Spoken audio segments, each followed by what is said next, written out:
জিম্মি অনির্বাণকে এবার রাইকে মেরে ফেলার হুমকি দিয়ে আটকে রাখার চেষ্টা করলো কোয়েল। হ্যাঁ বন্ধুরা, ভিডিওতে লাইক দিয়ে দেখতে থাকুন। অনির্বাণের জ্ঞান ফিরে আসা মাত্রই অনির্বাণ অন্ধকার ঘর দেখে যখন ভয় পেয়ে চিৎকার চেঁচামেচি শুরু করে তার বলতে থাকে যে আমি কোথায়, আমাকে এরকম করে শিকল দিয়ে হাত পা আটকে রেখে কেন রাখা হয়েছে, আমি কিছুই বুঝতে পারছি না। ঠিক সেই সময় অনির্বাণের আওয়াজ পাওয়া মাত্রই যখন কোয়েল ছুটে আসে, কোয়েল বলতে থাকে যে কী ব্যাপার অনির্বাণ, তুমি তো তোমার ভালোবাসার মানুষের কাছে আছো, যার সাথে কিনা তোমার বিয়ে হতে চলেছিল, তুমি তার কাছে আছো, তুমি এরকম উত্তেজিত হয়ে পড়ছো কেন বলো তো?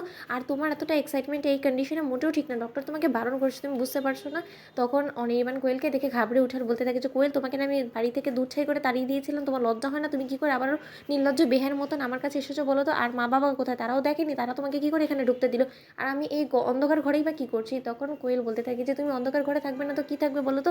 এখন তোমাকে যদি আমি আলোর মধ্যে রাখি তখন নিশ্চয়ই তুমি আরও বেশি উত্তেজিত হবে আর তুমি চিৎকার চেঁচামেচি শুরু করে দেবে, তাই পাড়া প্রতিবেশী থেকে শুরু করে কেউ যদি তোমার আন্দাজ করতে পারে তাহলে তোরা পুলিশকে জানিয়ে দিবে, তোমাকে তো আমি সেখান থেকে তুলে এনেছি। তখন অনির্বাণ বলতে থাকে যে তোমার এত বড় দুঃসাহস হয় কী করে, তুমি সকলের চোখে ধুলো দিয়ে তুমি আমাকে তুলে এনেছো, আর কতদিনই বা তুমি এরকম করে আমাকে আটকে রাখতে পারবে বলো তো? তুমি কোনো মতে আমাকে এখানে আটকে রাখতে পারবে না, কারণ আমাকে রাই অবশ্যই কোথাও না কোথাও থেকে অবশ্যই খোঁজ বের করে আমাকে এখান থেকে সুস্থ সবলভাবে তোমার হাত থেকে ছাড়িয়ে নিয়ে যাবে। আমি তোমাকে বলে রাখছি কোয়েল, তোমার উদ্দেশ্য কোনোদিনও সফল হবে না। কখন কোয়েল বলতে থাকে যে কী বলেছে বলো তো, তোমাকে এমন জায়গায় এনে আমি জিম্মি করে রেখেছি যেখানকার হদিশ শুধু একমাত্র আমি ছাড়া নীলু জানে। আর নীলুর উপরে সন্দেহ আসার তো প্রশ্নই ওঠে না, কারণ নীলু এবার যে পরিমাণ অভিনয়ে নেমেছে, ওকে সন্দেহ করাটা তো দূরে থাক, পুলিশ কোনো মতে তোমার অবধি পৌঁছতেও যাতে না পারে, এবার সেই ব্যবস্থা করে আমরা প্ল্যাটিং করেছি।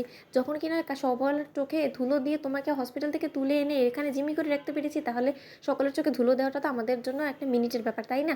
তখন অনির্বাণ বলতে থাকে যে তোমার লজ্জা করছে না? তুমি কি মনে করছো এরকম করে তুমি জোর করে আমাকে আদায় করতে পারবে? অন্যদিকে কথা বলা মাত্রই যখন কোয়েল বলতে থাকে যে অনির্বাণ, তোমার কিসের এত অভাব আছে বলো তো? তুমি কেনই বা এতটা এক্সাইটেড হয়ে যাচ্ছ, কিছু তো বুঝতে পারছি না। তুমি দেখো না, আমাদের ছোট্ট একটা সংসার, সকলের কাছ থেকে আমরা দূরে চলে এসেছি, এবার আর কি চাই? আমাদের ছোট্ট একটা পরিবার হবে, আমরা সুখে শান্তিতে ঘর সংসার করবো। তুমি যদি আমার সাথে কোনো মতে কোঅপারেট না করো তখন তো আমার নিজে থেকেই একটা ব্যবস্থা নিতে হবে, সেটা নিশ্চয়ই তোমার ভালো লাগবে না।